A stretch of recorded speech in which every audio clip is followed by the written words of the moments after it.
Amin'izao nahatratrarantsika ny taona 2024 izao dia tsy hay ny tsy arabantsika malagasy rehetrarehetra.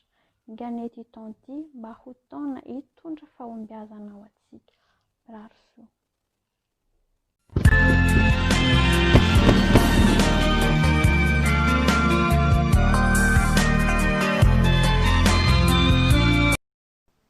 Faly miarabantsika vahoaka malagasy nahatratra ny krismasy ny faran'ny taona 2024. Izahay malagasy aty Sinina dia mirary ho anao taona vaovao sambatra, feno fahasoavana ary feno fahombiazana. Mirary soa indrindra tompoko.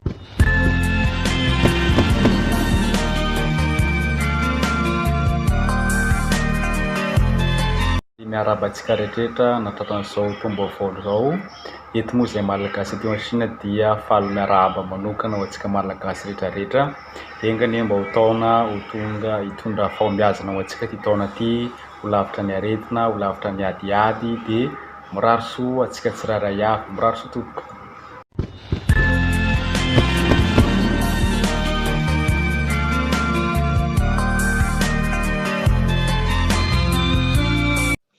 Ho antsika malagasy mpiray tanindrazana rehetra, raha vaina nahatratra saona tsara ny krismasy dia mirary ho antsika sahady taona vaovao feno fahombiazana sy feno fahasoavana.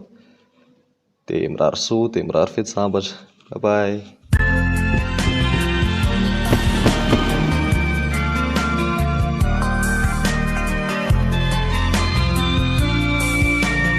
Tomboko lasy, tomboko vavy, tratry ny taona isika mianakavy.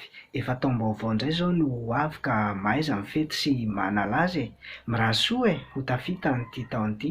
Mirary soa e, ho ambinimbola, ho ambiny pity.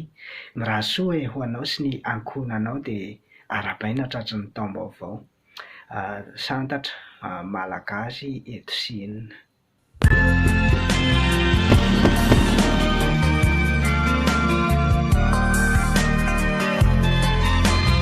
Amin'izao akatoko ny saramandry izao dia mahafaly ny tenako miarabantsika gasy tsy vaky volo. Anao fety sambatra sy mirary taom-baovao finaritra amintsika rehetra. Tena mafy ny zavatra niainantsika tamin'ny taona 2024 ty, fa mino sy manantena ny tenako fa hiarina sy ahita ny soa sy ny mahafinaritra tsika amin'ny taona izay ho avy io, ka manao fety sambatra. Saotra tompoko.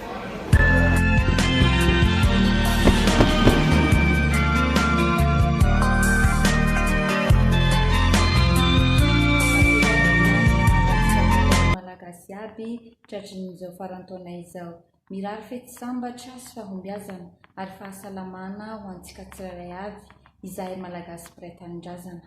Mankasitraka.